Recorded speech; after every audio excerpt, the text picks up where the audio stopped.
The clinking of silverware against china was a mocking soundtrack to the charade unfolding before me. It was our 10th anniversary, a milestone I had approached with a hopeful heart, envisioning a cozy, intimate dinner, just the two of us. Instead, Rose had insisted on inviting friends, her friend Troy to be exact, who sat across from us, his smarmy smile making my skin crawl. It had been a slow burn, the realization of what was happening between them. A stolen glance here, a lingering touch there, things I had initially dismissed as my own insecurities. But tonight it was undeniable. Rose's wink, that blatant, brazen wink, was a dagger straight to my gut. It was a confirmation, a taunt, a betrayal so profound it nearly stole my breath. It was directed at Troy, his eyes locking with hers in a silent, revolting conversation. For a moment, the blood roared in my ears. I wanted to flip the table, scream until my throat was raw. But I didn't. I had a plan, and it needed to play out just so. I had spent weeks building this moment. This wasn't some spur-of-the-moment reaction fueled by rage alone. This was calculated, meticulous, a slow burn mirroring the pain I had been enduring. The gift I presented next was not the ruby necklace she was surely expecting or any trinket to celebrate our decade together. Instead, I pushed a small velvet box across the table toward her. It was the same box I'd used to present her engagement ring years ago. Rose's eyes widened, a flicker of something like genuine excitement crossing her face before she slowly reached for the box. When she opened it, her smile faltered, then died completely. The box was empty. The gasps came from all three of us, but hers was the only one tinged with genuine horror. "Where's the necklace?" "Honey, I thought it would be perfect for our anniversary. I saw it in a shop window just last week. Remember, I kept my tone light, conversational, like we were discussing the weather." My eyes, however, were locked on her face, watching her meticulously constructed facade begin to crumble. Troy shifted uncomfortably in his chair, caught off guard. I don't know what you mean," Rose stuttered, her voice a strained whisper. The practiced nonchalance was gone, replaced by raw, naked panic. "Really? I thought it was perfect. But then again, I had a second idea here. A different gift. One I think you'll find illuminating." I reached into my jacket pocket and pulled out a USB drive. "This, my dear, is a gift I've curated just for you." The color drained from her face. She knew in that instant that she was caught. She had to know. I plugged the drive into the small portable projector I had stashed behind me earlier and connected it to a blank wall. A series of photos flashed across the wall. Photos of them, Rose and Troy, in stolen moments. At his apartment. At her office. On our anniversary trip last year. The one she insisted I couldn't make and told me she'd gone with her friends. The final nail in the coffin was a video. It was short, only a few minutes long, but it chronicled in nauseating detail the depths of their betrayal. It was enough to make her blush and Troy squirm. The silence in the room was deafening. Rose was staring at the wall, her face pale, tears streaming down her cheeks. Troy, who had been so smug just moments before, was now looking at his lap like he could somehow disappear into the tablecloth. He opened his mouth to speak, but no sound came out.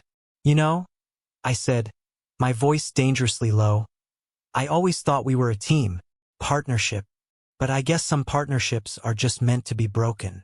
I moved toward Troy, the fury I had been suppressing finally finding its outlet. "You," I growled, grabbing him by his shirt, "had the audacity to look me in the eye, to sit at my table, and to treat me like a fool." I dragged him from his chair, the sound of the wood scraping against the floor echoing in the suddenly silent restaurant. He tried to wriggle free, to protest, but I wouldn't let him. I slammed him against the wall, the force of the impact reverberating through the room. His wide, fear-filled eyes met mine. I didn't see remorse. I saw only the fear of a man finally facing the consequences of his actions. "You're a parasite, Troy," I spat. "A leech.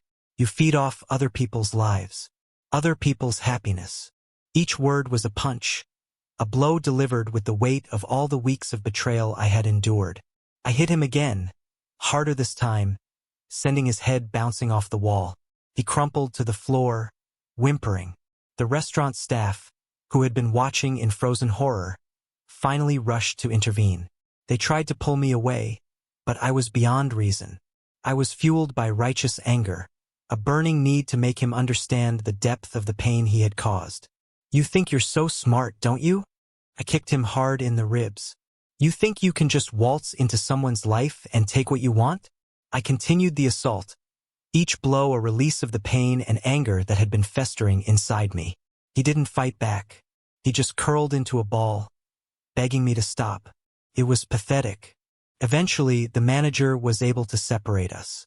I was breathing hard, my knuckles throbbing, but there was a strange sense of calm that had settled over me.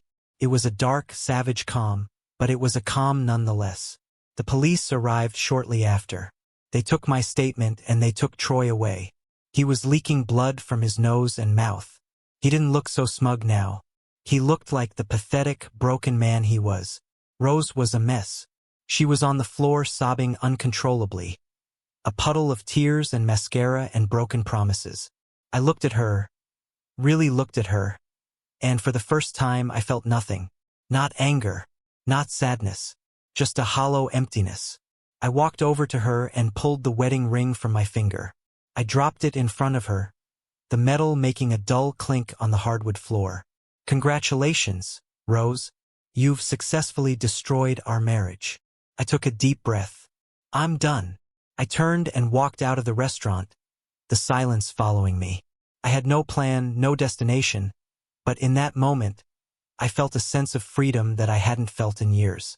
I knew the road ahead would be hard, would be painful, but I was finally truly free.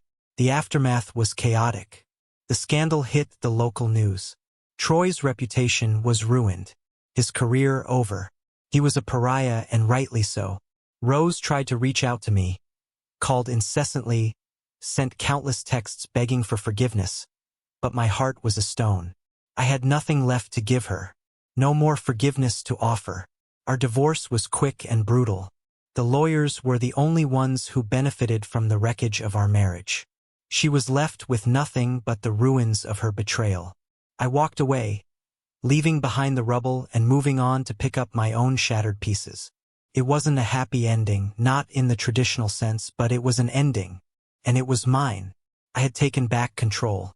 I had faced my pain, and I had come out the other side scarred, but not broken. That in itself was a kind of victory.